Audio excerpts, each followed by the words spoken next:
안녕하세요. 레드액션맨 임상훈입니다. 뒤늦게 기생충을 봤습니다. 벌써 봐놓고도 또 늦어져서 올리는 건데 그 와중에 제 구독자 수가 500명을 돌파했습니다.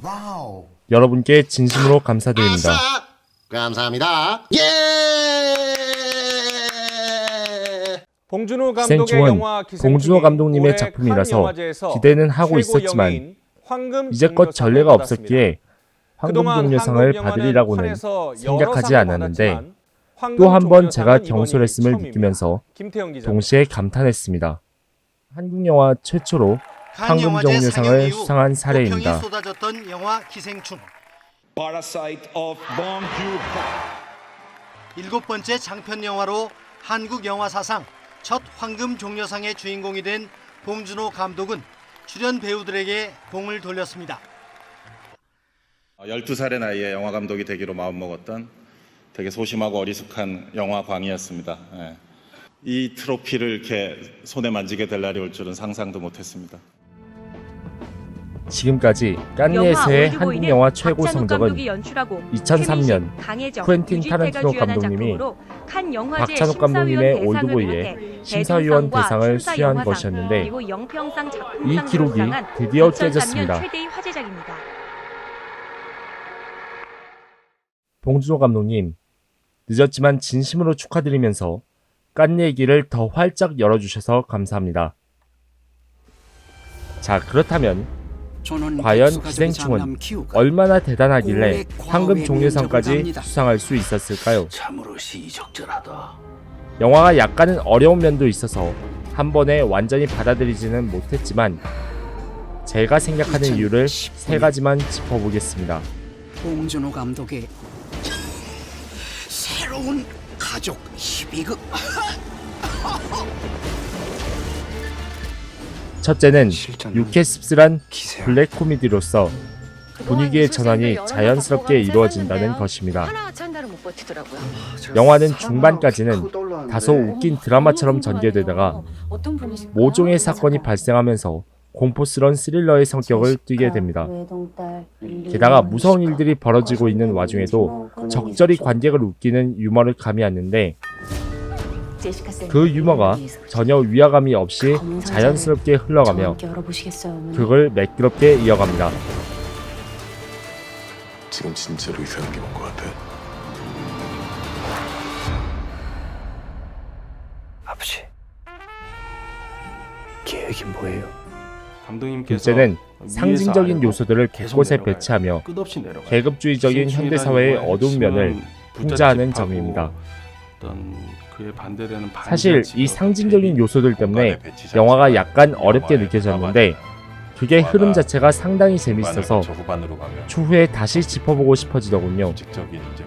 어렵게 느끼는 와중에도 계단을 통해 계급의 차이를 시각화한 부분이 쉽게 와닿았는데 넣어놓고 볼 수 있을 것 같아요. 이런 점에서는 박찬욱 감독님의 스토커가 생각나기도 했습니다.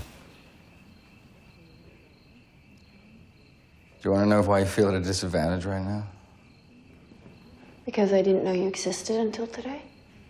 Because you're standing below me.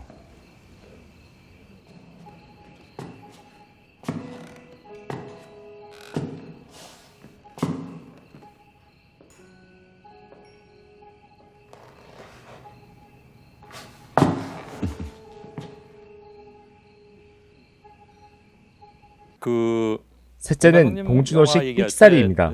삑사리가 꼭 등장을 합니다. 그건 이게 불어인 것 같은데 라흐드 삑사리라고 해서 봉 감독님 영화를 이렇게 규정짓기도 합니다.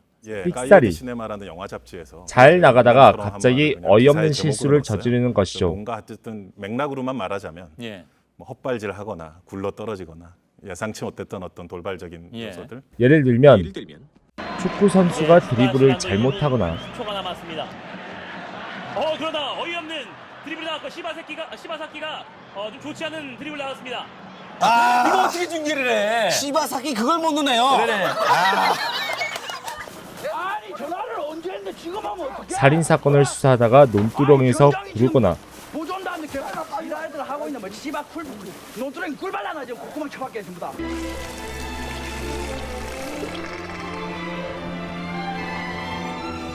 괴물을 잡다가 병을 놓치거나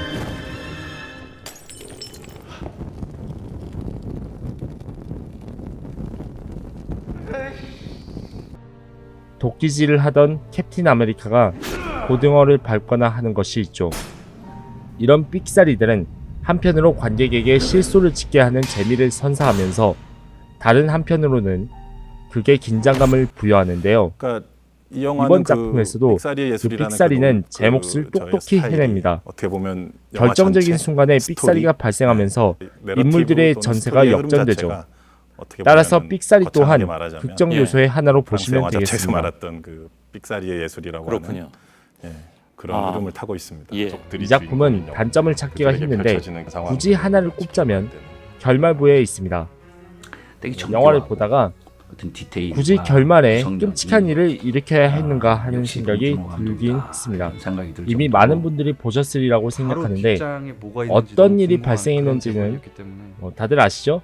인물 간의 관계의 혹시라도 영화를 안 보신 분들은 점점 그게 과연 어떤 일일지 직접 확인하시기 바랍니다. 독특한 유니크한 상황들의 연속처럼 보일 수도 있지만 사실은 또 충분히 벌어질 수 있는 일들이라고 생각도 들고요.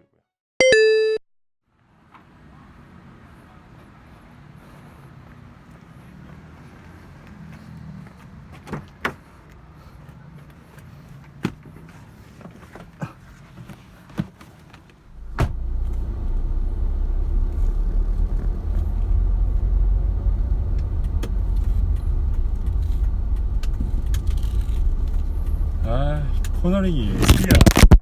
이상 레디액션맨이었습니다. 영상 재밌게 보셨다면 구독, 좋아요, 알림 버튼 누르고 광고 30초 이상 봐주시는 것 잊지 마세요.